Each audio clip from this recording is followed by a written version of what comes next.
Hi everyone, this is me Nidhi Gupta, your English coach. कैसे हैं सब लोग? तो चलिए करते हैं आज के सेशन की शुरुआत। आज मैं आप लोगों को एक और इंटरेस्टिंग आरटीसी करा रही हूँ। ये है आपकी chapter a question of trust से। ये चैप्टर बड़ा इंटरेस्टिंग है बच्चों, बड़ा मज़ा आता है इसको पढ़ने में। तो सबसे पहले आज मैं पढ़ूंगी इसका पैराग्राफ, थोड़ी सी एक्सप्लेनेशन भी बताऊंगी और फिर इससे रिलेटेड जो इंपॉर्टेंट क्वेश्चंस हैं, 5 क्वेश्चंस हमारे पेपर में आते हैं आरटीसी से, राइट। और इस चैप्टर से आ भी सकते हैं क्योंकि अभी लास्ट ईयर इससे कोई क्वेश्चन आया नहीं है, तो आज आप इसको अच्छे से मेरे साथ प्रैक्टिस कर लेंगे। चलिए करते हैं चैप्टर की शुरुआत। ऑलराइट, तो मैं आप लोगों के लिए सबसे पहले कॉन्टेक्स्ट पढ़ूंगी और फिर उसके क्वेश्चन हम लोग सॉल्व करेंगे। But he never got the chance to begin his plan. By noon, a policeman had arrested him for the jewelry robbery at Shotover Grange. His fingerprints, for he had opened the safe without gloves, were all over the room, and no one believed him when he said that the wife of the owner of the house had asked him to open the safe for her. The wife herself, a grey-haired, sharp-tongued woman of 60, said that the story was nonsense. बड़ा ही chapter मज़ेदार है। Horace is now the assistant librarian in the prison. He often thinks of the charming, clever young lady who was in same profession as he was and who tricked him. He gets very angry when anyone talks about him. Honor among thieves. बढ़िया, chapter ही बड़ा interesting है। और ये जो particular idiom है ये, okay. अभी मैंने आपको आंसर ही दे दिया, क्वेश्चन नंबर 5 इससे रिलेटेड होगा। इसका मीनिंग क्या होता है? ऑनर अमंग थीव्स मतलब हो गया कि जो एक ही प्रोफेशन के लोग होते हैं वो एक दूसरे के प्रोफेशन की इज्जत करते हैं, एक दूसरे का रिस्पेक्ट करते हैं और एक दूसरे का ट्रस्ट ब्रीच नहीं करते। तो थीव्स में भी ऐसा ही कुछ होता है। हिंदी में कहावत है चोर चोर मौसेरे भाई, मतलब कि आप भी चोर मैं भी चोर और हम कौन हो गए? एक दूसरे के रिलेटिव हो गए, तो दूसरे का नुकसान नहीं करेंगे।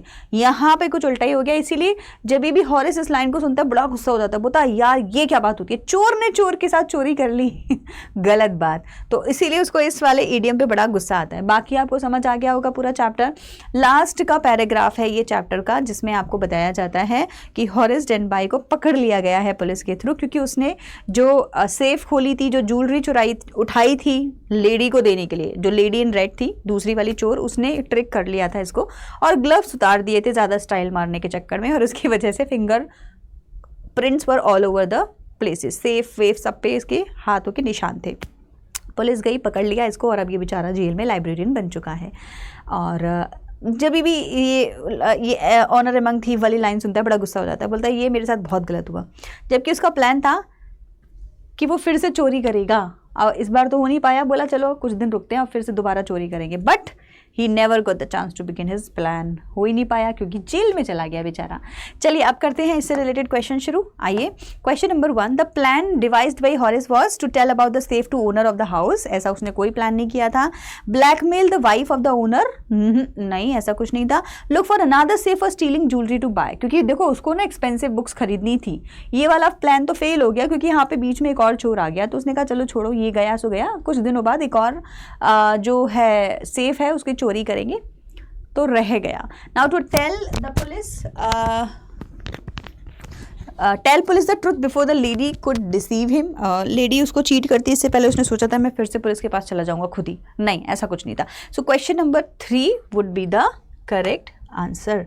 Sorry, option number 3 would be the correct answer, option number C. ठीक है, आइए नेक्स्ट क्वेश्चन करते हैं। Based on the given extract आपको बताना है, choose what you think are the main feelings Horace probably has for the young lady who tricked him when he thinks about her. Based on the extract, choose what you think are the main feelings Horace probably has. Horace के मन में उसके लिए क्या feeling है for the young lady who tricked him when he thinks about her. इस paragraph के हिसाब से डिसाइड करेंगे, तो इसके लिए पैराग्राफ को फिर से पढ़ेंगे और फिर देखते हैं इसमें हमसे क्या करने के लिए बोला गया था। ठीक है, But he never got the chance to begin his plan. By noon, a police has arrested him for the jewelry robbery at Shotover Grange. His fingerprints, for he had opened his safe without gloves, were all over the room, and no one believed him when he said that the wife of the owner of the house had asked him to open the safe for her. The wife herself, a grey-haired, sharp-tongued woman of 60, that the story was nonsense. Horace is now assistant librarian in the prison. He often thinks of the charming, clever young lady who was in the same profession as he was and who tricked him.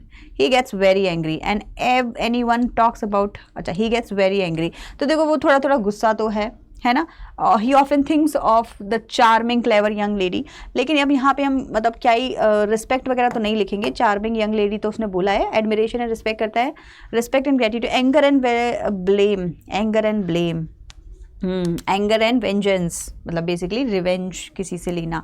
तो इसका जो answer है I think वैसे तो कायदे में ना वो रिस्पेक्ट एंड एडमिरेशन उसकी रख रहा है, तो कायदे में तो आंसर ये हम रख सकते हैं, है ना, रिस्पेक्ट करता है उसकी और एडमिरेशन करता है कि हाँ भाई मतलब बंदी थी कोई और जिसने, और एडमायर भी कर रहा है उसको, सोच रहा है उसके बारे में बार बार, तो एडमायर भी कर रहा है। एंगर रिवेंज से रिलेटेड उसका कोई यहाँ पर ऐसा कुछ है नहीं, ठीक है। नेक्स्ट क्वेश्चन करते हैं। क्वेश्चन है choose the option that list evidence that the police might have used against हॉरिस। Fingerprints, इसी की वजह से तो सारा गेम गड़बड़ हो गया। Question number 4, given below are the 4 situations in mister Verma's house, choose the situation that depicts mister Verma being sharp tongue. Sharp tongue का मतलब होता है जब आप किसी की बहुत ज़्यादा मीन मेक निकालते हैं, क्रिटिसाइज करना basically is sharp tongue, rude बोलना या क्रिटिसाइज करना। तो हम देख लेते हैं यहाँ पे हमारा कौन सा आंसर फिट बैठ रहा है, ठीक है। Number 1, mister Verma's wife shares a life problem with him and he advises her honestly. नहीं, शार्प टंग इतना अच्छा वर्ड होता तो बात ही क्या थी। No, this is not the answer. Mister Verma's daughter scores poor marks in his exam and mister Verma remain silent. Silent नहीं होंगे, कुछ बोलेंगे तब जाके तो शार्प टंग होंगे, तो ये भी नहीं है। Mister Verma son cooks food for the first time and he is criticised by his father immediately. Yes, mister Verma sister buys a new car to surprise him and he is overjoyed. दो सारे pointers ना बड़े positive हैं, इसको छोड़ के बस, तो ये नेगेटिव है, यही हमारा करेक्ट आंसर है। लास्ट क्वेश्चन बच्चों, हाँ ये मैंने आपको देखो बताना था। Honour among thieves is an example of what, idiom, slogan, proverb और लिरिक। तो ये आपको पता है लिरिक तो नहीं होगा, स्लोगन भी नहीं होगा, इडियम और प्रोवर्ब में बहुत बच्चे कंफ्यूज होंगे। आपको आंसर लिखना है इडियम।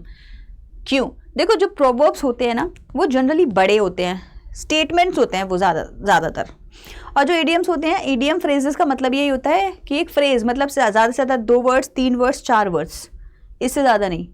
और ये डिफ़िकल्ट होते हैं पहचानने, इनका मीनिंग क्या है हमें नहीं पता होता, तो हमें रटना पड़ता है इनका मीनिंग या समझना पड़ता है बहुत बार एग्जाम्पल से।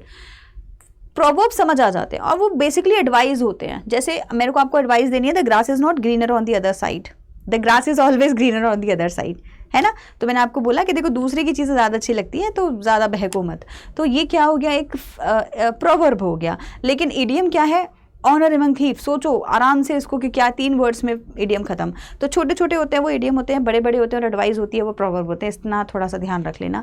तो ये हमारा इडियम होगा बच्चों, idiom is the correct answer. I hope आपको भी ये क्लियर हो गया होगा। मुझे नंबर बताएंगे सब लोग कितने नंबर आए हैं आपके, ठीक है। और फिर मैं मिलूंगी आपसे नेक्स्ट वीडियो में। Till then bye everyone and take care.